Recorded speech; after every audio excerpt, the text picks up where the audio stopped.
Yeah, and in EMDR, in the standard protocol, again, similar to both, the client can share as much or as little as they want with you. We do ask them, though, to go through like, what is the image that comes up for you when you think about whatever this experience is?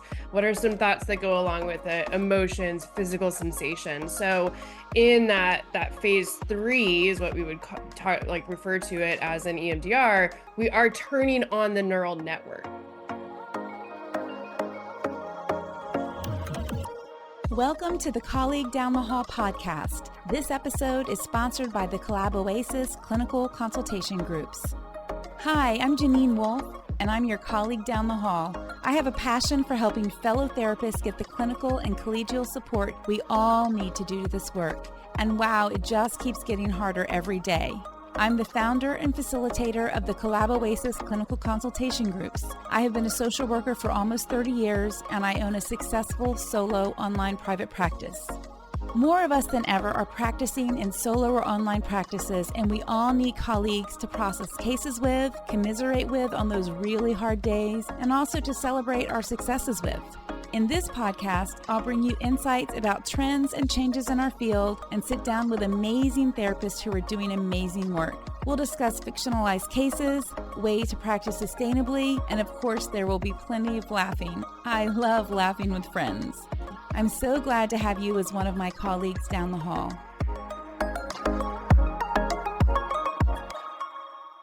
Hello, everyone. You're listening to another episode of the Colleague Down the Hall podcast. I'm your host, Janine Wolf, joined today by Audrey, Schoen, and Jenny Hughes to talk about EMDR, Brainspotting, and art, which is not arts and crafts, but we'll hear more about that in just a minute. So the three of us began a training journey as brain spotters sort of at the same time and just kind of discovered it after the fact. So we were like, okay, well, let's like pull our resources and support each other as we learn this new technique. Jenny is also trained in EMDR, and Audrey is also trained in art. So we thought it'd be fun to discuss these techniques and what we've learned so far. So just to get us started, we're going to kind of do just an overview of the three different techniques. Jenny, will you start us off with EMDR, please? Yeah, of course. So we're starting with EMDR because it sort of is the foundation of the other two. They're kind of spin-offs from EMDR. So in the late 80s, Dr. Francine Shapiro, who was a psychologist, kind of literally stumbled upon bilateral stimulation. There's this whole origin story that's really kind of central to a lot of what we, now practice in EMDR, where Dr. Shapiro was literally on a walk and she had been bothered by something. And she noticed that as she was walking, her eyes were starting to scan left and right. And that as they were scanning left and right, she was really kind of able to think about the problem that was on her mind and to even start to feel a bit more calm, grounded, feeling like it was kind of metabolizing or processing through. And so she took that experience and she decided to study it. Long story short, we now have EMDR, which stands for eye movement desensitization and reprocessing. And in EMDR, the gold standard of it is using bilateral eye movements. So left and right, we want the eye movements to cross the midline. So they're not little ones, they're larger eye movements. As an EMDR therapist, we help our client engage in that, whether it's through moving our hand or like for me on telehealth, I use a platform that has a little ball that bounces on their screen. There's light bars, there's all different ways that we can do that. And through using that bilateral stimulation and focusing on specific traumatic memories or stressors, it really helps to process through those experiences more efficiently. Some things we think that are happening are it's taxing working memory. So when you're also having to think about moving your eyes, or if you're doing bilateral tapping or even sound, you can use bilateral audio, that it's kind of distracting your brain enough so that all your defenses kind of can loosen a little bit or kind of let down a bit and your brain can process it. There's also some research looking at whether maybe it is engaging more parts of your brain so that both your left and right hemispheres are part of the processing. And it helps to take you out of some of that cognitive stuff and also to connect in your body, which is some important things that I know that both of you will talk about with Brainspotting and ART, of getting out of that cortex and into those lower parts of the brain where trauma is really processed and stored. So EMDR kind of set the stage for a lot of these things. And ultimately, it's about bilateral stimulation using more parts of our body and really kind of getting out of our heads. Great. That's a wonderful overview, Jenny. Thank you so much. Okay. I'm going to go ahead and do the brain spotting next. So in 2003, David Grand, who was a therapist who used EMDR, realized that he was seeing clients as they were describing events in their lives. He was noticing that they were having specific eye positions. And so very much related to what Jenny was describing, he discovered that where you look affects how you feel. And that if we could discover these brain spots and work with our clients to find those, then we could get down into the midbrain. He describes it as having trauma capsules down in your midbrain, and that your body knows exactly what it needs to heal itself if we can access that part of the brain and then allow our nervous system to take over. And again, we're in the body, not the brain. We want to, not the cognitive aspect. So we want to sort of let go of the thinking part, which is a way a lot of therapy works, and get down into the body and the nervous system and really let it do its job. So the therapist helps the client recognize these specific eye positions and the emotions that are related to that. So whether you're feeling calm, whether you're feeling more activated, and then once you know those spots, you can actually use calm spots and activated spots to allow your nervous system to do its work. So it does also use some of the bilateral work like we see in EMDR, because there is bilateral music that clients can use to listen to as they're doing the work. Bilateral, from my understanding, is a little different than bilateral, because bilateral is more like rhythmic, and David Grand felt like the body will sort of like get just too much in tune to that, and it's not doing its job effectively. So bilateral sounds are a little less, I can't think of the right word. I don't know, they're just like more wavy. Yeah, right. That's a Right. great word. Yeah, yeah. Yeah. And It's the best wavy is part, but yeah, wavy is part of brain spotting too. And that as the person is processing, your body, your nervous system will experience these waves where you feel word. increased activation followed by decreased activation. And while you're processing, you're experiencing these waves. And for myself, as someone who, we had to do this when we were trained, I was really blown away by the way my body responded at times. Well, we'll get into all that later. But anyway, that's kind of an overview of brain spotting. So Audrey, will you tell us about ART, please? Yeah, so first, a disclosure, I'm only recently trained. My understanding of the protocol is relatively new, and so I will do my best to do it justice, but it's still very new to me as well. So I think it's been around about a decade or so, and much like EMDR, it uses bilateral eye movements to reprocess painful memories and emotions around memories. It's strongly focused on imagery and painful images associated with the memories. But what's different about it is that it's highly, highly protocoled. It's extremely strict in the script. But it can also process a traumatic event in one single session all the way to completion. And the research is, they've done a really good job at being very rigorous with the research. And they've done some comparative studies with EMDR. And this is, of course, not to downplay EMDR's effectiveness in overall, but they are showing longer term and more complete processing than EMDR on its own. And so it has the potential to have better outcomes. I think because it's so structured and directive, it can be really, really effective for really intense, painful event trauma. They do have protocols for more complex, nuanced things as well. I haven't trained in those. So the one that I'm familiar with is more for the event-specific type of stuff, but they're showing more and more applications in different areas, performance enhancement and other things. But much like the other systems, because they were both born, again, out of EMDR, we wouldn't have these without EMDR. Yeah. It's a bottom-up processing using a lot of the same stuff. One interesting thing that I came away with from there, and this is something we can discuss later, is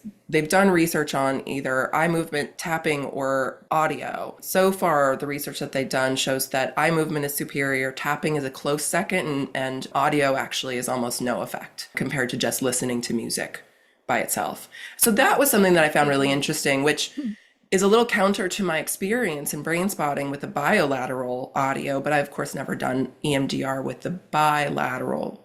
So it's just an interesting little piece that I thought was very fascinating in the Yeah, research. Yeah. and Audrey, I don't know if those studies are just looking at ART, but they have the same findings in EMDR Oh, they about do. sort of Interesting. like which types of bilateral are Okay. considered the best. And eye movements are also considered gold standard. I think they have also been researched more. So sometimes we have to Yes. think about those potential confounds, right? And also in brain spotting, I feel like the music is so subtle that we're not relying on the music to do the actual processing, which is another difference where in EMDR and ART, from what I understand with you, like we're really, really heavily relying on the bilateral as Yes. opposed to having the audio serve sort of a more subtle and different function. Yeah. Absolutely. Yeah. In ART, the eye movements are the intervention along with the script. And so, yeah, that is the thing. Yeah, super interesting. And Yeah. it was fascinating to watch the process and to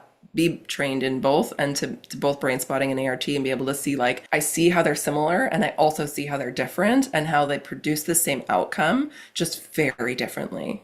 It's so Hmm. cool. Yeah. Yeah, that's what I noticed in my training. A lot of the people in the phase 1 training, well, in phase 2, those are the only two I've done so far, they were already EMDR trained. And so they talked a lot about the differences. So again, these three are all very much interrelated. One of the things that seems to stand out a little bit to me is that EMDR and ART are both very protocol driven.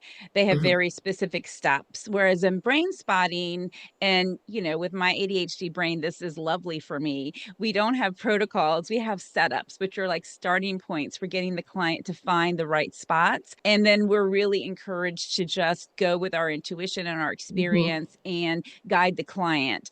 And that is a great fit for me. That may not be a great fit for someone else who really says, no, I want this protocol. I really want to have these specific steps. Do you all agree with that? Yeah, in brain spotting, I think about the different setups as like a menu of options that we can choose from throughout the session to figure out which one is going to give us most access to the thing as we walk this unknown path, right? We're just going to see where the brain takes us. Whereas with the ART in particular, it's like it's very directive, it's very structured, and I can also see that working better for different clients too. So, I personally prefer brain spotting, especially as a client. I actually had an adverse reaction to the eye movements that made me nauseous and it gave me a migraine, which I don't get migraines. That's the other thing. I don't get them. And it caused a migraine, lasted for Wow. hours. And so personally, I prefer brain spotting. I enjoy utilizing brain spotting more. But I also recognize that there are certain events in my clients' lives and there are certain clients that want the structured, don't make me think about, like, don't make me guess. I just want the steps to Yeah. get done, right? Mm-hmm. And I'll tell my clients when I'm introducing it, I'll say it's kind of like we're erasing the emotional content from your memory. It's like Mm-hmm. that. And that makes a lot of sense to them. So, but it's Mm-hmm. very, again, direct. Mm-hmm. Yeah, and I think EMDR kind of falls in the middle of these two if we're thinking of it as a spectrum Yep. where there is a protocol, there's the standard protocol with like our what is it, 8 phases and 3 prongs. I always get those two mixed up. And all along the way, especially when you're moving through the phases, there are specific things that you're either checking in about or assessing, or, there are not really scripted, but there are kind of specific verbal interventions that you can use during reprocessing, for example, when they're using the bilateral simulation. But it's so interesting for me because I came in, so as a trauma therapist, coming especially out of academia, that was just very much of my background, both in terms of grad school and then early career experiences. And I was never really a CBT person, but a lot of the trauma treatments that I was trained in were like cognitive processing therapy, TFCBT for kids, right? So like super structured. And so Yeah. EMDR for me was the first time where I was like, oh, this is like so unstructured. And when you move Right. into brain spotting, it's like, whoa. But I agree with you, Audrey. Brain spotting has really, really, really resonated with me where I'm at right now as a trauma therapist. Really sitting back and trusting our brain and body. Yeah. Mm-hmm. Yep. Hmm. Yeah. And so with my clients who are more, into like they just have a hard time getting out of the cognitive Mm. aspect of work, therapy work. They are constantly saying, what am I supposed to be thinking about? And it's Yep. really hard to get them sometimes down into their body and let their nervous system take over. And so I do agree that each of these has benefits for specific types of populations. Yep. Once they can sort of get out of that, I'm like, let's just be curious and see where your body goes. And they're like, but what am I supposed to be thinking about? No, no, no. Or, so What am I supposed to be doing? yeah, Doing that doing. question. Well, a lot Right. of times I'll tell some clients, I'm like, brain spotting kind of is like it's something you get better at Yeah. as you get Yes. to know it, right? And Right. that's Yeah. something, there's a learning curve, I think, with brain Yeah. spotting if that's not naturally how your brain works. And as a Mhm. highly cognitive processor who likes to dissociate from my emotions, it's been even hard for me Mhm. to make that shift. But it's also really cool because that's almost one of the benefits of the approach is that it forces me to get out of my cognitive in a way that I can access later.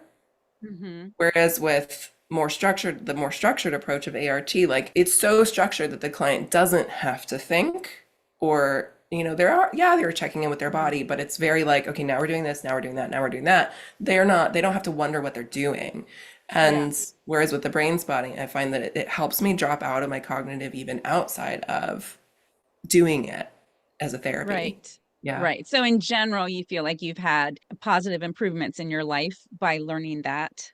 Yeah, yeah. And even just learning what that feels like, Yeah. like the having that felt sense of, oh, this is what it's like to really be in tune with my body in a way that I thought I was pretty in tune with my body. And then I was like, oh wait, no, I'm not actually. Right. Yeah. And I'm learning Yeah. how to be even more. Yeah. Yeah, yeah. So when we first finished our training, we were kind of comparing notes about like how we were using it and things like that. And I was like, okay, I have to come up with a better description because I'm telling clients,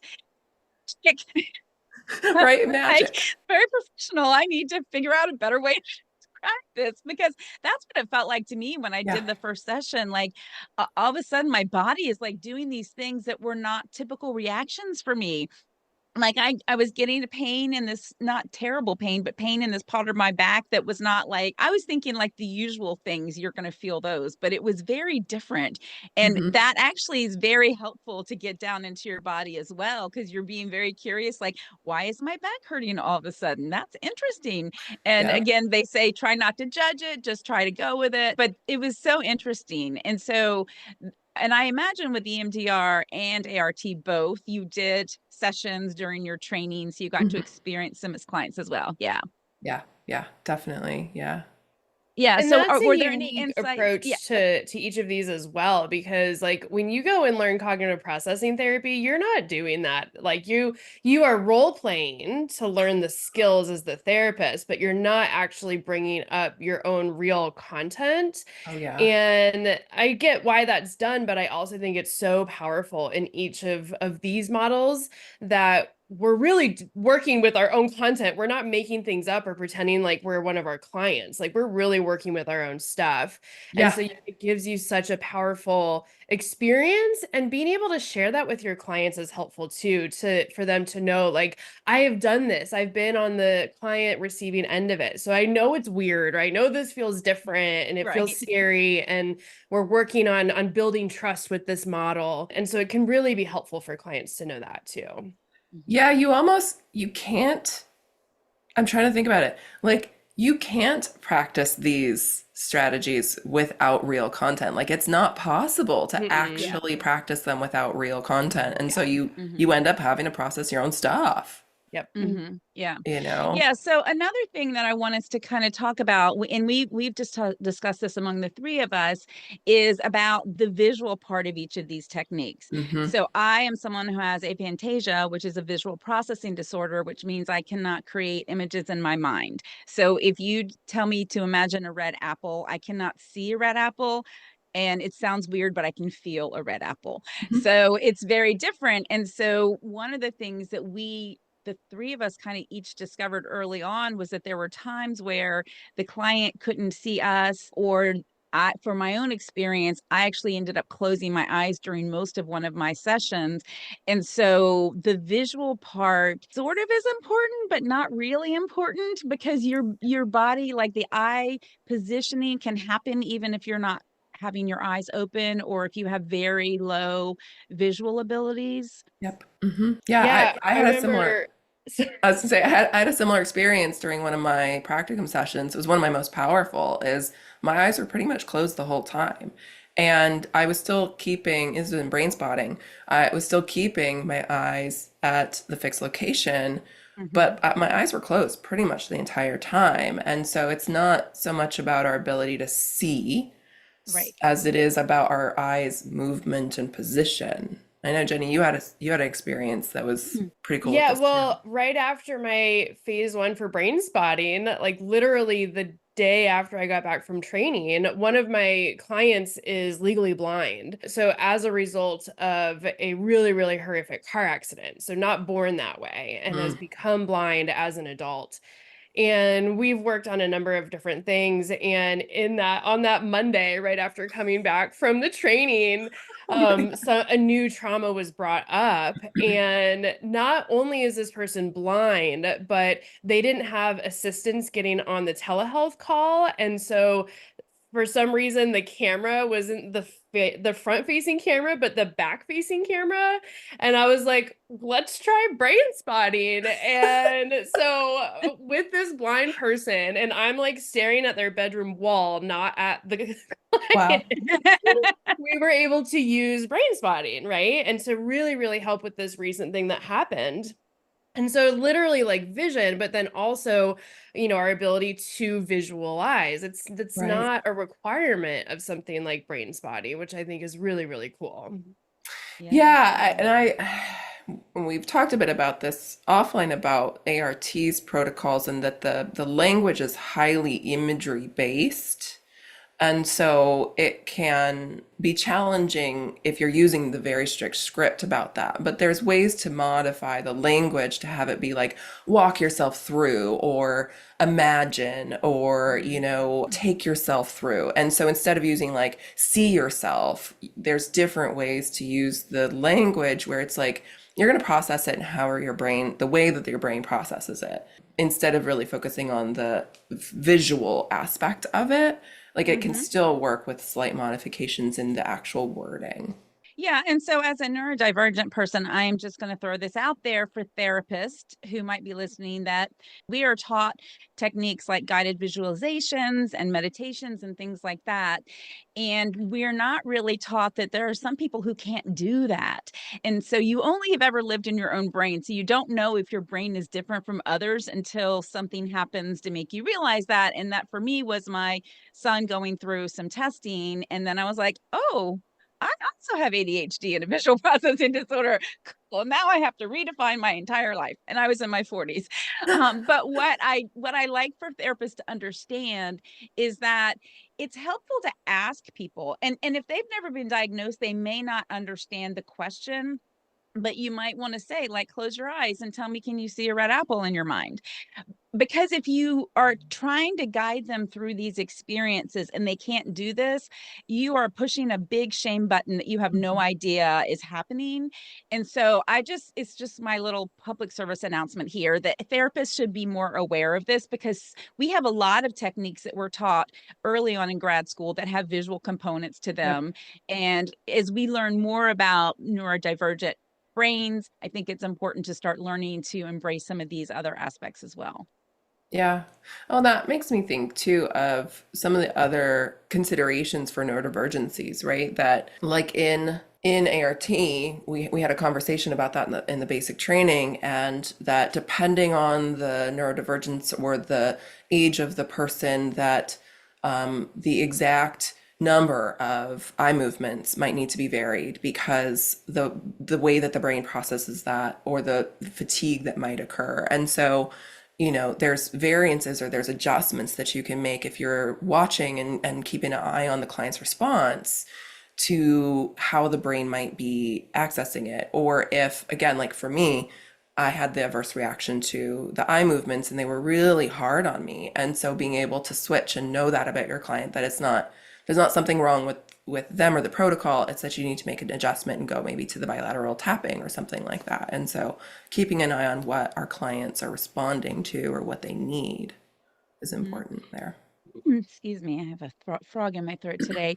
So it for all of these, it sounds a little bit like we are getting this training, but then like so much of our work, then we have to fall back on our experience and our intuition. And that is something I love to discuss with new therapists because we're not really given permission to do that in graduate school, and there's so many things about our work that just don't, if you follow the way you were trained in real life, it's just not going to work. There are Yeah. so many areas that are gray areas, that are things that, like the big debate about self-disclosure, but we're not going to get into. We'll get really heated about that. But ways that we need to really lean into our training, our experience, and our intuition to Yeah. know how to help people. And I think and it sounds like the other two techniques kind of rely on some of that as well. Yeah, I definitely think so. And being in spaces like this and being able to have access to conversations and people who are experimenting and are stepping into, being their authentic selves as therapists, I think is even more powerful than whatever the protocol says. Mhm. Because ultimately we're the same person, whether we are wearing our therapist hat or whatever other hat we have in our lives. And when we feel more, I think, convergence between all those identities, then that makes a big impact with our clients, no matter what intervention we're using. Mhm. Absolutely. Yeah. And I think that's one of the reasons that I feel most drawn to the brain spotting approach is that it is so open and it is so fluid and they encourage experimentation and they encourage, trying different things and really being uncertain and Mhm. seeing what happens. And I think that's one of the things that I appreciate about that model the most compared to I the agree. others is Yeah. it encourages that in a way Right. that I don't see in a lot of other approaches to therapy. Yeah, I mean, David Grand himself says there's no turf in healing, right? And he Yep. wants brain spotting to be integrated into other things that you're doing. I actually integrated it with prolonged exposure, in vivo exposures. I've been doing that recently with someone who had survived an explosion at a chemical plant. And so we're using brain spotting while they're holding their hand that was burned, like entire arms burned, holding their hand over a flame and using brain spotting at the same time. It's been really cool. Wow, Wow, that's that sounds incredible. incredibly powerful. Yeah. Yeah, and Wow. one of the things they talk about in brain spotting is that we have to do a lot of unlearning. Uh-huh. And that's really interesting too, because even like when I would ask questions in the training, they'd be like, "Well, what do you think is the answer?" I know. answer. But Such a things like, therapist move. right? I know. Don't therapist to the therapist. I know, right? Yeah. So some of it is allowing yourself to kind of just go with what you're seeing, what you're experiencing. And then for me, the hardest part is not talking. Yes. Now in phase one, you're really taught to like rarely talk. In phase two, we're given a little more permission to come in there. And I feel like I'm finally getting my groove between reflecting on what the person is saying at specific times, but also they call it being in the tail of the comet. Your client Hmm. is guiding you. They're the comet and we're in the tail and we're following them. But Hmm. trying to like step back from that, oh, I have an insight I want to share with you, or I want to reframe that for you, or I want to affirm why you're feeling that way. All those things that in my mind, we're taught the acronym WAIT. In my mind, I'm Yeah. like, wait, wait, wait, wait, Just wait. right. Exactly. Well, and then sometimes you'll have brain spotting sessions where the client says nothing. So you have no clue actually what's happening. You literally you see things happening, but you're like, I can't say anything because there's literally nothing to reflect.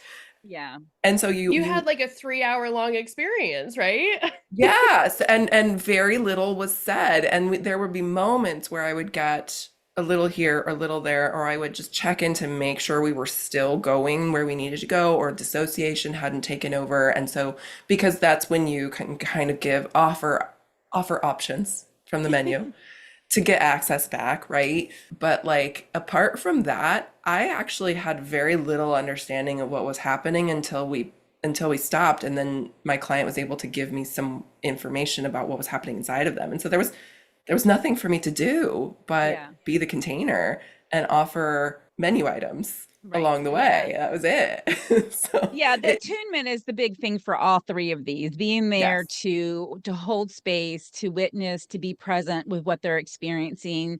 And as we know as therapists, the relationship is the most important part. And so this is an it extension is. of that. Well, it made me think of something with like the brain spotting versus the ART, and there's almost like both of them require responsiveness to what's happening in the client. In ART, you're a little bit ahead, and then you kind of and then you're checking to see, do we need to, do a quick derailment, or, an offshoot, or change paths, versus brain spotting where you're consistently in the tail. And so there's just that slight difference of directiveness versus, in the tailness of the two. It's very interesting. Yeah. And so another thing that was brought up a lot of times in my training was the EMDR trained therapists were saying that they felt like brain spotting was a more gentle approach Mm. because you don't have to relive the experience. You just have to feel the experience in your body. So how do the other two compare to that? So I can speak that. So in ART, you do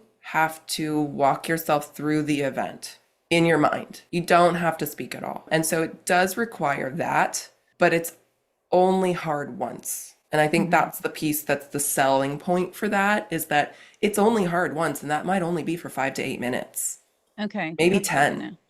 And then the rest of it is just finish like cleaning up the bits that are left behind, right? So it's very, very quick, but you do have to think about it. Hmm.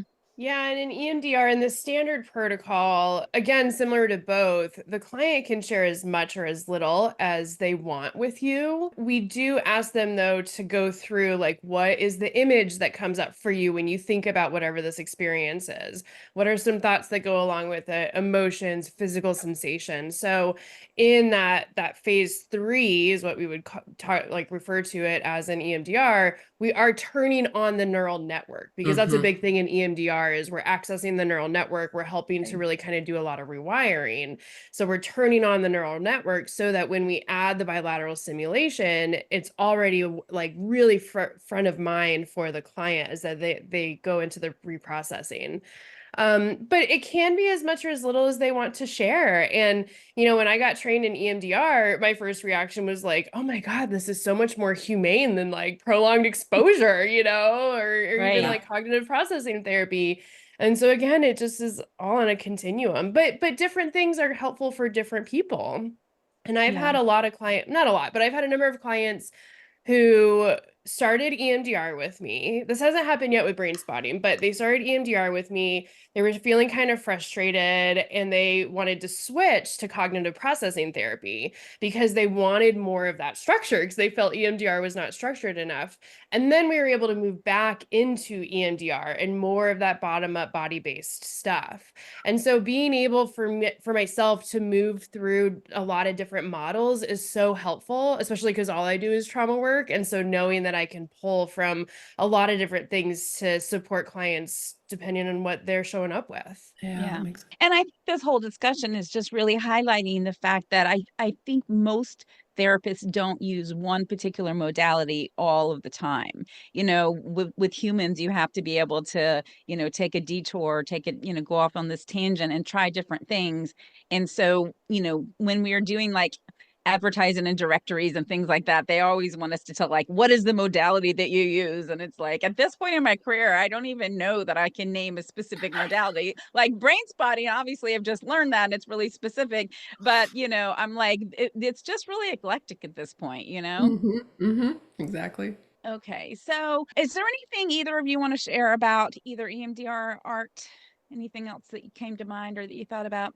All right, so I have not had one of these other modalities that I've learned. So I'm interested to know from the two of you, Well, the other thing is the cost as well. I would say that I was very blown away with how inexpensive brain spotting was, Same. and that the encouragement to use it right away is there. So there's not a lot of gatekeeping, not really any gatekeeping at all with, except you need to at least have phase 1 training to be using it.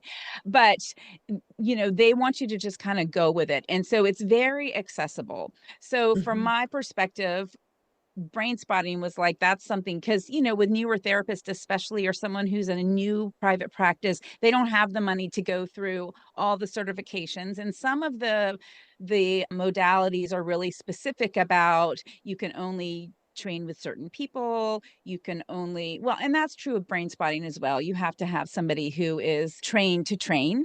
Mhm. But there is more flexibility with brain spotting as far as specific certifications, where you learn them, things like that. And I've heard about that controversially at times with EMDR. I don't really know enough about art, but people will kind of get up on their high horse at times. Unfortunately, we do that in our field.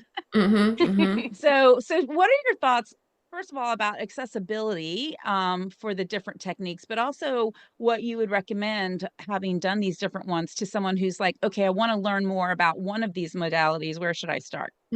A similar sense about them in the sense that brain spotting definitely was really affordable. It was really accessible. The availability of both online and in-person trainings, the availability of different, I mean, it's almost any weekend of the year you can find one somewhere in the world. It's so Yeah. accessible, and there's so many different wonderful trainers. And even certification is a relatively easy process and relatively inexpensive. And so I've found that this one's been the most accessible for me, especially as a parent of young kids, being able to access the different pieces that I've needed. My ART training, they only offer in person, and there are very few offered on the West Coast. And so I had to travel from Northern California to Southern California. And because of that, I had to be gone for 5 days. And so it was significantly more expensive, about double, almost double, no, more than double the price, plus the lodging, plus the travel. So as Mhm. far as accessibility goes, like brain spotting is far more accessible than ART in my experience. Yeah. And with EMDR, I mean, there is also the encouragement to start using it right away. So Hmm. EMDR is up into 2 weekends. So you pay one price, but then it's 2 weekends that are spaced out usually about a month apart. And so after weekend one, you are told start using this. And then weekend two, you're refining, you're learning some of, the more nuances. So that's very similar, I think. And then, but with certification, I mean, I had kind of started working on EMDR certification, but it was just too much. Like, I did Mhm. not have the time and the bandwidth and the finances to be able to follow through with that. Mm. Also, like young kids, business, all of these things. And I'm really excited that brain spotting is going to be something that I can actually get certified in, not because I don't know how to practice it or I'm not a good therapist, but just because of the reality of life. Yeah, Mhm. right. Well, and that reminds me, like with ART certification, the process isn't complex, and so it's pretty accessible. Once you have the basic, you start using, they're like, go use it, go start right now. But I think if you want to do their advanced training, you have to do it within 2 years of basic, or you have to retake basic. So there's like a lot of strict rules around progressing, but you can get certified with basic plus some hours and a test, I think is what it is. Mhm. And so it's Okay. pretty, the certification is pretty accessible. Yeah. Okay. Yeah. All right. Do you, either of you, have any closing thoughts? I think having been trained in both, having the two, I think that there's something that feels really good about that. That I have this really, really structured, pinpointed, get in there, get it done kind of approach. And then I have this more intuitive, exploratory thing. And I like that I have things on each side of the extreme that I can bring with me to at any given client. And now I feel like I have more variety to be able to serve more people more effectively. So I think that's probably my takeaway from the different Mhm. approaches. Yeah, I really resonate with that. And also, I think like we were talking about earlier with just the fluidity and the permission that is given in brain spotting, that has just resonated so much with where I am professionally and personally. And so I've found myself really like gravitating towards kind of only using brain spotting. I don't think I've done EMDR since my phase 1 training as a therapist. And it's not to the exclusion of EMDR at all, but it just is that continued internal growth of listening to who I am as a therapist right now and allowing myself to be authentic in those ways. And it's been really helpful for that. Yeah, good. Yeah, and I did a previous episode with Stephanie Feld about intensives, and all three of these techniques are very effective with intensives and being able to pull in the different ones as well as the other modalities that you use can be very effective. So if you're considering learning any of these or you're considering intensives, I think the connection between all of these things is important. And it's a matter of looking at who you are as a person at this point in your life and who is the population that you're working with and what are the specific needs of that population and figuring out which of these is going to serve you the best with working with the population that you're working with. And so many of us have had on-the-job training. So we ended up working with populations that are similar to some aspects of our own lives, which is really helpful because, we can do healthy self-disclosure. We can normalize things for them. And so I think that if you're thinking about any of these, I think they're all really valid, wonderful modalities that are very different than what we're typically taught in grad school. Yeah. And I'm very excited about the future because we keep learning more and more about the brain.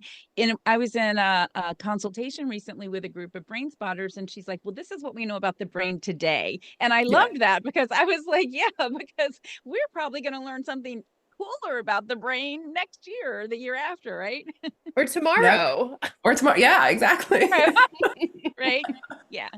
All right. So I'm going to start wrapping things up. But first, Jenny, do you have a favorite analogy or metaphor that you like to use with your clients? Well, two that I've been using a lot are from Brainspotting that we've talked about today already. One of riding the waves, right? Actually, today in my session right before this, I talked about it with that client as more, they were experiencing it more as like cycles, moving through cycles of the processing.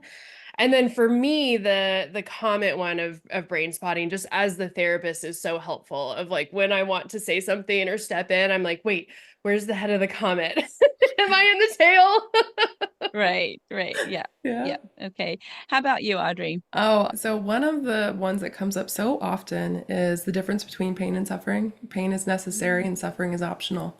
And so I always ask my clients, where does the pain end and your suffering begin? Because that's where we have a choice. Oh, I love that, Audrey. I get like new examples every time I ask this question. I love what both of you shared. That's so helpful. And that's so helpful in our work anyway with clients. I think most therapists have a bag full of these that they could Oh, throw out yeah. at any given time. Well, I really appreciate having you both join me today. This has been fun. It's been really fun with our journey together with brain spotting and sharing and learning and validating and all those things. So if you are getting newly trained in any of these things, find your people, find your group out there that you can share this with, because it's so helpful to say, oh my gosh, this was such an amazing session with this client, or oh my gosh, I feel like so uncertain about what just happened, and so having someone to talk those things through is really, really important. So I will put the contact information in the show notes so that you can find both of these wonderful therapists. For everyone listening, there are new episodes of the Colleague Down the Hall podcast released every Thursday on all major platforms.